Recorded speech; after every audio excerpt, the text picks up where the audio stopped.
Kalau saya punya uang 1 juta, lalu saya kasih ke Tuhan buat pelayanan 500.000, artinya sisanya 500.000. Wah, lebih baik nggak usah ngasih, karena sisanya nggak cukup. Saudara, bagaimana prinsip kita yang kita miliki tentang menabur? Kalau kebanyakan orang menabur itu artinya uangnya hilang. Jadi sisanya yang bisa dipakai. Seperti tadi contoh tadi, 1 juta kasih ke Tuhan misalnya 300.000 buat pelayanan, menabur, sisanya berarti 700.000. Artinya apa? 300.000-nya hilang. Saudara, di dalam Tuhan, setiap penaburan kita itu bukan merupakan uang yang hilang, tapi setiap penaburan kita merupakan benih. Dan ketika benih, artinya itu akan kembali.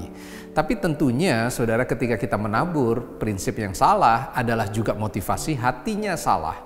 Ketika dia bilang bahwa ini benih, maka kalau saya tabur segini nanti Tuhan lipat gandakan 10 kali, 100 kali lipat. Kalau motivasinya salah, tentunya salah juga.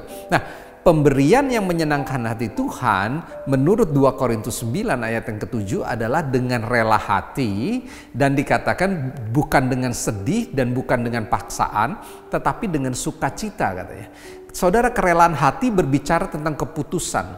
Kerelaan hati di dalam terjemahan bahasa aslinya adalah saudara memutuskan atau memilih satu hal daripada hal yang lain untuk demi kebaikan saudara.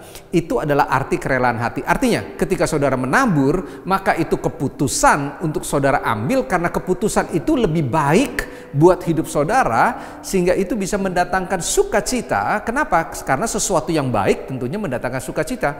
Tapi kalau saudara memiliki prinsip yang salah, maka itu mendatangkan sedih dan keterpaksaan. Saudara, firman Tuhan bilang ketika saudara menabur dengan sukacita, maka itu bukan saja menyenangkan Tuhan, tapi Tuhan sanggup untuk melimpahkan segala kasih karunia. Artinya apa? Saudara nabur misalnya contoh 300.000, sisanya bukan 700.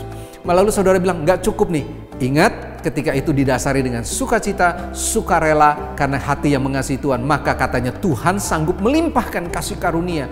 Hidup saudara akan dipelihara oleh Tuhan.